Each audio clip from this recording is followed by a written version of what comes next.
तो आज से हम चैप्टर शुरू कर रहे हैं ग्लोबलाइजेशन। तो ये इसका फर्स्ट पार्ट होगा। तो हम अभी शुरू करते हैं टाइम बिना वेस्ट करते हुए कि मीनिंग ऑफ ग्लोबलाइजेशन क्या होता है।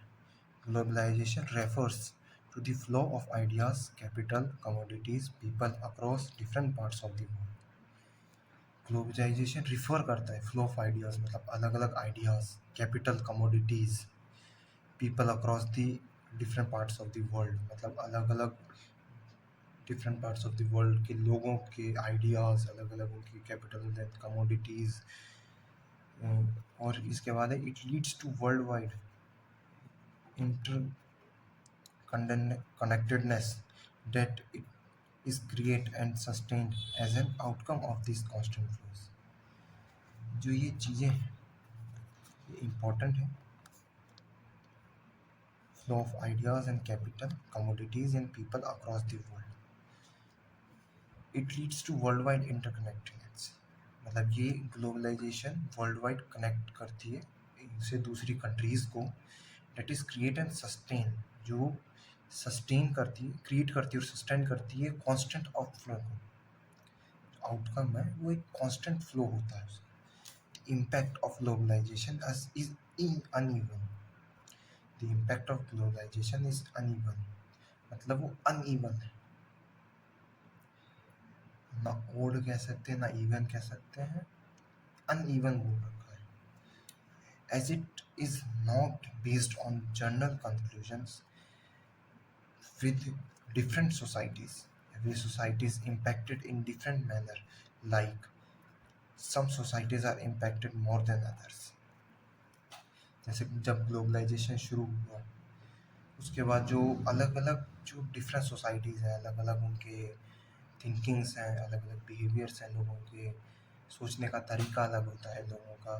तो जो जनरल कंक्लूजन्स हैं डिफरेंट सोसाइटीज़ के वो भी अलग हैं सबके। एवरी सोसाइटी इज़ इम्पैक्टेड, ये हर सोसाइटी डिफरेंट मैनर में इम्पैक्ट हुई है, इसमें ये बताया गया है। अब कॉजेज़ क्या है ग्लोबलाइजेशन के? Causes of globalisation.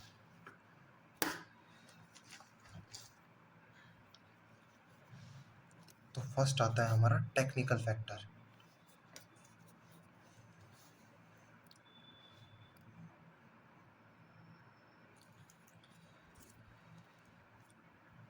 Technical factor. It is the most prominent cause of globalization. Invention of printing, microchips, telephone, internet has revolutionized communication between parts of the world, different parts of the world. जो technological factor है वो most important और most prominent cause है जो कि globalisation को lead किया, जिसमें थी इन्वेंशन ऑफ प्रिंटिंग, जो प्रिंटिंग प्रेस इन्वेंट करी थी। उसके बाद माइक्रोचिप्स, टेलीफोन्स और इंटरनेट को इन्वेंट किया गया था 1969 में। यूएस मिलिट्री ने इंटरनेट को डेवलप किया था एक से दूसरी जगह इजीली कम्युनिकेट और करने के लिए। Has revolutionised communication between different parts of the world. उसने जो ये टेक्नोलॉजिकल फैक्टर्स हैं इसने डिफरेंट जो पार्ट्स ऑफ द वर्ल्ड, अलग अलग पार्ट्स दूसरी कंट्रीज़ हैं, सबके बीच में कम्युनिकेशन क्रिएट करी है, उन सबको रिवोल्यूशनाइज किया है।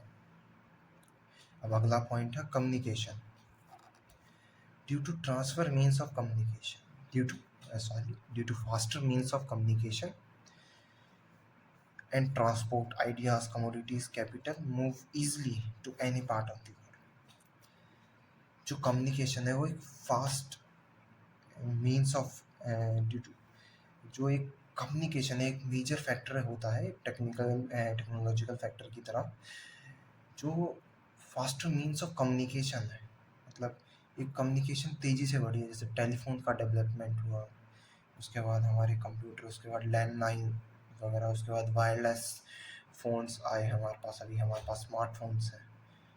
तो जो हमारा ट्रांसपोर्ट फैसिलिटीज़ हैं, हमारी शिप्स हो गई, हमारे एयरक्राफ्ट्स हो गए, कार्गो एयरक्राफ्ट्स हो गए, कार्गो शिप्स हो गई, ट्रेन्स को ले सकते हैं, ये सब ट्रांसपोर्ट में है। फिर आइडियाज़, अलग अलग आइडियाज़, अलग अलग कंपनीज़ वगैरह शुरू करना, अलग अलग स्टार्टअप्स वगैरह शुरू करना, ये अलग अलग आइडियाज़ ये different parts of the world को कम्युनिकेशन की वजह से कनेक्ट कर पा रहे हैं। ये सारे आइडियाज़ धीरे धीरे सबके साथ शेयर हो पा रहे हैं, हम एक से दूसरी जगह आसानी से ट्रैवल कर पा रहे हैं। अब आता अगला है ग्लोबल इंटरकनेक्टेडनेस। अब ग्लोबल इंटरकनेक्टेडनेस में क्या, it is the most important aspect of globalization because globalization has not emerged only because of availability of improved communication. जो ग्लोबल इंटरकनेक्टेडनेस है, ये एक मोस्ट इंपॉर्टेंट एस्पेक्ट है ग्लोबलाइजेशन का, क्योंकि ग्लोबलाइजेशन सिर्फ कम्युनिकेशन की वजह से ही इम्प्रूव नहीं हुआ है। इसमें ग्लोबल इंटर मतलब एक से दूसरी कंट्री का इंटरकनेक्टेडनेस, एक से दूसरे को कनेक्ट रहना, वो भी एक सबसे मेजर फैक्टर है जो कि ग्लोबल कॉज ऑफ ग्लोबलाइजेशन है। फॉर एग्जाम्पल ये है, the bird flu and tsunami can not be confirm to any particular nation.